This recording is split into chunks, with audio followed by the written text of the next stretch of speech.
I've been getting the question, which one do you think I should do, Ace? Do you think I should stay in sales or go into leadership? You know, I want to be a leader, but I also like sales. How do I figure out which one's right for me? And I want to kind of talk about that because I've been in both places in my life. I've been in sales for a long time where I only had to worry about me, and I've been a leader, and I've been in leadership, and then I went back to sales and kind of back in leadership. And now it's crazy because I'm doing both at the same time. I'm doing sales and I'm doing leadership. And I'm going to walk you through the thought process that I go through. When you're talking about sales, I think a great leader should be in the trenches for their people. I think a great leader should prove that they could do it themselves first before they start leading others. So I always say, if you even want to be a leader, you should try to master the game first yourself and prove that you could do it, and then go into leadership so you could teach it, right? Master the game and then teach the game. Don't be somebody that can't master the game and then go into holding people accountable to master the game or teach the game if you can't.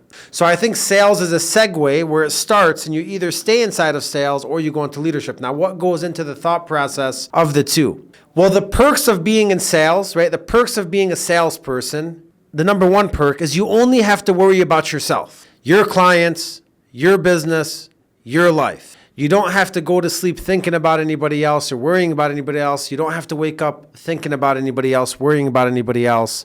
All you have to worry about is your business, your sales, your goals, your commission, your clients. That's very, very big, because if you were ever a leader in your lifetime, you know that when you become a leader, if you're leading 10 people and now you're focused on 10 people, 10 people's clients, 10 people's problems, 10 people's opportunities, and a lot of that stuff creeps up with you at night, comes with you in the morning. It's just responsibility at a larger scale. So one of the benefits of being in sales is that you only have to worry about yourself. You master the game yourself, you find the formula that works, and then you just do it repeatedly every single day. You know, I found the formula that works for me in sales, and I could do it every single day, and I could make $100,000 a month for the rest of my life without ever worrying about it, because I know the formula that works. And when I clock out of work, I could turn off my computer, I could head out of the office, and I don't got to worry about anything. I'm free. If I go on vacation and I want to turn off my leads and stop, worrying about the business, because I have a good system in place and I did the right things before and I'm going to do the right things after, I could go on a vacation and truly enjoy it without any stress or worrying. So that's one of the perks in sales, right? If you want to just worry about yourself, you don't want additional responsibility, you want to just, have an input, and your input gets you this output, and you know exactly what you need to do, that's a big perk of just being in sales. Or let's go to the negative. What's the negative part of just staying in sales for the rest of your life? Well, I'm in my 30s. I don't want to be 40 or 50 and still selling. So I feel like leadership has more potential to grow in life, right? Like, you grow as a leader in life. Like, if you're a leader in your career, you're also a better leader with your family. You're also a better leader with your friends. You're also a better leader with yourself, because when you're leading others, you have to be on stage. And when you're being on stage, you're forced to continue to grow every single day and not stay the same, because other people are depending on you. So I think that's the downfall of sales in my eyes, is I don't want to be in sales for the rest of my life. I don't want to be in my 40s and selling. Eventually I want to grow to the next thing. If I stay in sales for 10, 20 years, it kind of just becomes all right, what's next? It gets boring after a certain amount of time. And then also, it's always depending on me. So if I'm sick or I'm not feeling well, God forbid, or I want to take a break or a vacation, my commission gets affected.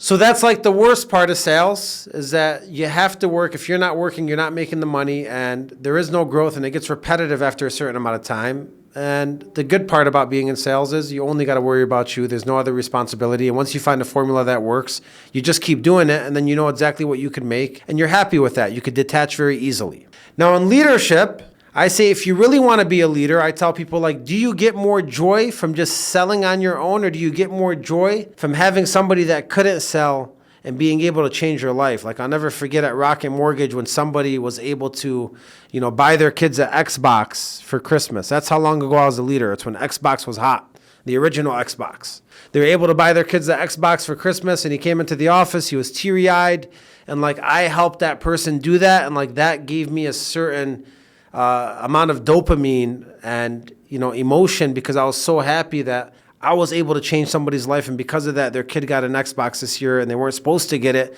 and that's all because I helped them do that. So if you enjoy impacting people on another level, changing people's lives around you, that really gets you up in the morning, and it makes you feel good, and it gives you the drive, it's a sign that you should be a leader. That's the benefit of leadership. It's like good karma, like you're helping change people's lives. It grows you as an individual. It helps you not only scale people around you, but scale yourself because you're always on stage, you're always being dependable. So the way you dress changes, the way you talk changes, you're reading, you're watching podcasts, you're listening, you're inspiring, you're motivating.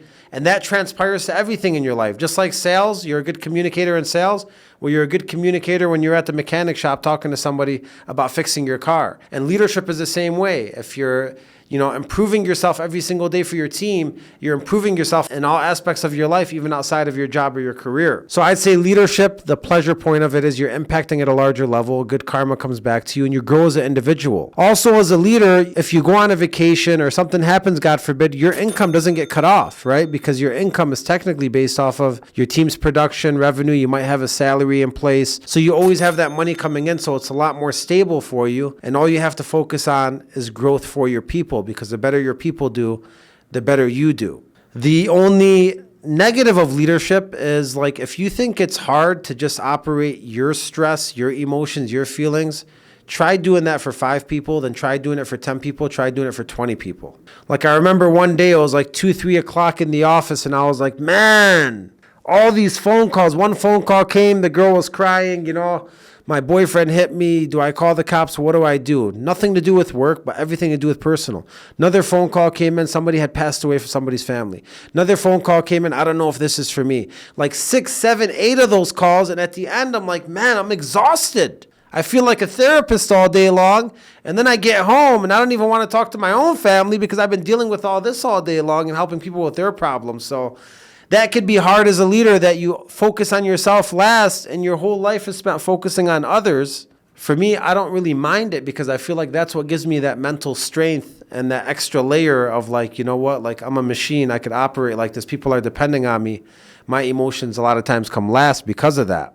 But it is hard for a lot of people to do. If you can't even fathom your own family or your own problems that you're having, how are you going to fathom 10 people's problems? Because I believe a great leader is a great therapist, a great coach, a great counselor. Hopefully that gives you a better understanding. Like leadership is more long-term and growth and, focused on service to others and being there for others more than you are for yourself. Sales is more of like a more selfish route, which there's nothing wrong with it, right?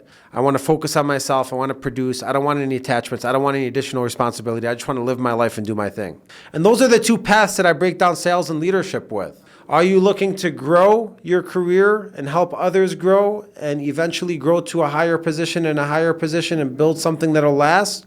Or are you looking to just, have your own life, sell what you need to sell, get in and get out when you want to, make the check that you need to make, and go live your life, whichever way you want to with no additional responsibility and no additional headaches. That's the way I break down sales and leadership. It's crazy because I was a leader in my distribution company, and then after that, had a lot of theft and issues with the trucks and the storages we were getting for people. I told myself I'll never be a leader again. I went to Rocket Mortgage, and I was a top salesperson for 1 year, got tapped on the shoulder. It's time to be a leader again. I went back into leadership. At Rocket Mortgage, I was a leader for 3-4 years there, a senior leader, and then I got fully exhausted. I started having kids. I'm like, you know what? I want to go back to banking. I want to just start making 40, 50 racks a month. I could do this. There was part-time banking at the time at Rocket.